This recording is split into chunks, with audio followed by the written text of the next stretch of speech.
Hi friends, how you doing? Welcome back to vangi సొంత YouTube channel. ఇవాళ కూడా ఎప్పటిలాగే మనం కొన్ని తెలుగు వాక్యాలని దైనందిన జీవితంలో ఉపయోగించినటువంటి సరళమైనటువంటి వాక్యాలని ఇంగ్లీష్ లో ప్రాపర్ గా ఎలా ట్రాన్స్లేట్ చేయాలో నేర్చుకుందాం.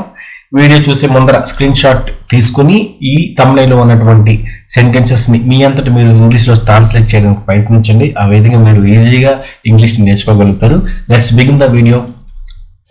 నన్ను ఎందుకు లేపలేదు, నన్ను ఎందుకు నిద్ర లేపలేదని అర్థంలో why didn't you wake me up, why didn't you wake me up, నాకు 20 రూపాయలు తక్కువైనాయి.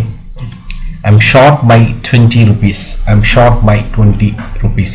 నిన్న రాత్రి ఆలస్యంగా నిద్రపోయాను. I slept late last night, I slept late last night. నువ్వు ఎప్పుడు నన్ను తిట్టేవాడివి. You always scolded me. ఇది గతంలో, ఇప్పుడు అలా జరగట్లేదు, అందువల్ల ఇది పాస్ట్ టెన్స్ లో ఉంది. You always scolded me.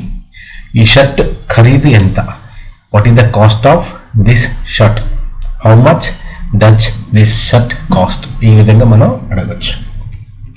దీనికి ఎంత సమయం పడుతుంది? How long will it take, how long will it take? ఆడుతున్నప్పుడు నా కాలికి గాయమైంది. I hurt my leg while playing, I hurt my leg while playing, or my leg got hurt while playing. అతని ముక్కు కారుతుంది. His nose is running, his nose is running. ఇక్కడ running అంటే ముక్కు పరిగెట్టడం అని కాదండి. ముక్కు చీగుని ఎక్కువగా కారుతూ ఉందనుకోండి, నీళ్లు కారుతున్నాయి అనుకోండి, దాన్ని ఇంగ్లీష్లో నోస్ ఈజ్ రన్నింగ్ అని అంటాం. తుమ్మడాన్ని స్నీజ్ అని అంటాం. చీముడు ముక్కు ఉంది, ముక్కు చీదుకోవడాన్ని బ్లోయింగ్ ద నోస్ అని మనం ఇంగ్లీష్లో అంటాం. వినీత మధురమైన గీతం పాడారు లేదా ఆలపించారు. Vinita sang a sweet song, Vinita sang a melodious song. విన్న ఆయన ప్రమాదానికి గురయ్యారు. He met with an accident yesterday, he met with an accident yesterday. నేను మిమ్మల్ని ఒక విషయం అడుగుతున్నాను. I'm asking you something, or I'm asking you one thing. అతను పిచ్చివాడని వేరే చెప్పనవసరం లేదు. అతను ప్రవర్తన బట్టి, చేతులు పిచ్చుకోవటం, పిచ్చి పిచ్చి చూపులు చూడడం బట్టి మనకు అర్థమైపోతుంది పిచ్చివాడని. Needless to say that he's a mad person, and needless to say that he's mad. వేరే చెప్పనవసరం లేదు, అతనికి ముందే తెలుసు. Needless to ask or needless to say, he already knows. ఇది విలువైంది కాదు, ఇట్స్ నాట్ వర్త్ వైల్. అక్కడికి వెళ్ళటం విలువైనదేనా? Is it worth while going there? Is it worth while watching the movie? Is it worth while buying the shirt? Is it worth while doing this exercise? Is it worthwhile taking this medicine? Ram చాలా కాలం తర్వాత వచ్చాడు. Ram came after a long time, Ram came after a long gap అని మనం చెప్పచ్చు. చాలా కాలం తర్వాత వచ్చాడు. he had come after a long time. నేను ఉపశమనం పొందాను, నేను ఊపిరి పీల్చుకున్నాను. ఏదైనా ప్రమాదం కొద్ది త్రుటిలో తప్పింది, అలాంటప్పుడు మన యొక్క ఎమోషన్స్ని చెప్పడానికి a sigh of relief. Sigh of relief అంటే నిట్టూర్పు అనమాట. A sigh of relief, or I took a sigh of relief, ఆ breathed a sigh of relief అని మనం చెప్పచ్చు. ఇప్పుడు మీరు ఉపశమనం పొందవచ్చు, ఇప్పుడు మీరు ఉపశమనం పొందవచ్చు. Now you can take sigh of relief, or now you can have a sigh of relief అని మనం చెప్పచ్చు.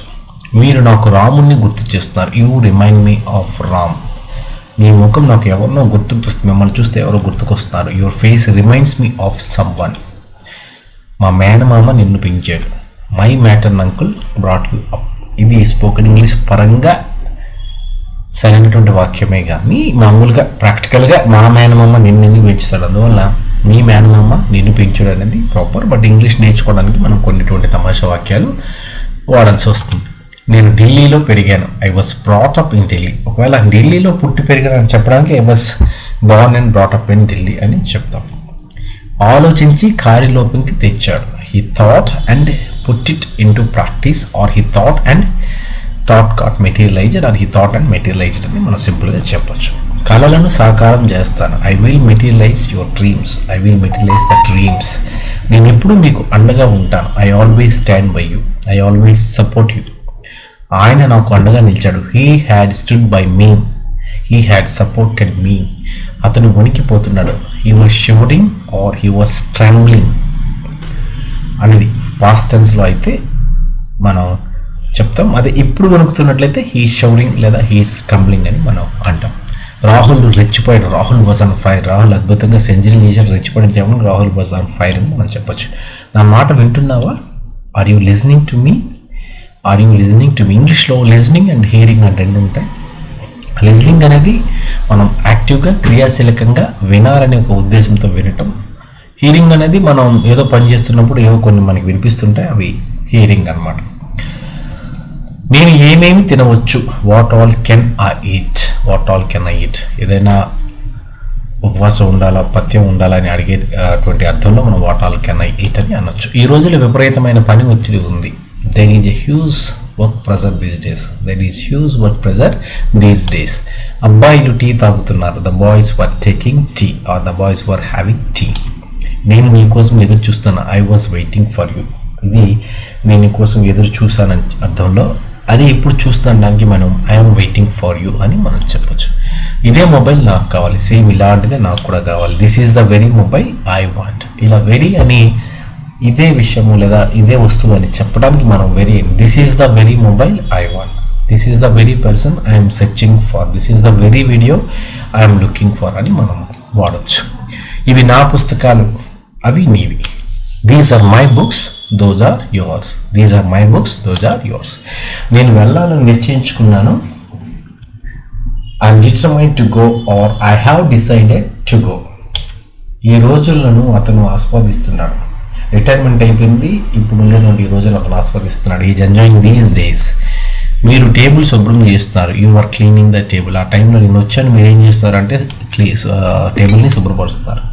నా స్నేహితులు తప్పు చేశారు లేదా నా స్నేహితులు దోషులు. My friends were guilty. So ఈ విధంగా మనం కొన్ని సామాన్యమైనటువంటి తెలుగు వాక్యాన్ని ఇంగ్లీష్లో ట్రాన్స్లేట్ చేయడం నేర్చుకున్నాం. ఏమైనా డౌట్స్ ఉంటే కామెంట్ బాక్స్లో టైప్ చేయండి. ఇంగ్లీష్లో మనం ట్రాన్స్లేట్ చేసేటప్పుడు ఎగ్జాక్ట్ ట్రూ ట్రాన్స్లేషన్ చేస్తే ఆ మీనింగ్ అనేది చెడిపోతుంది కాబట్టి ఆ సందర్భాన్ని బట్టి దానికి అనుగుణంగా మనం మార్చుకోవాల్సి ఉంటుంది. Thanks for watching the video. Have a nice time. Keep learning English.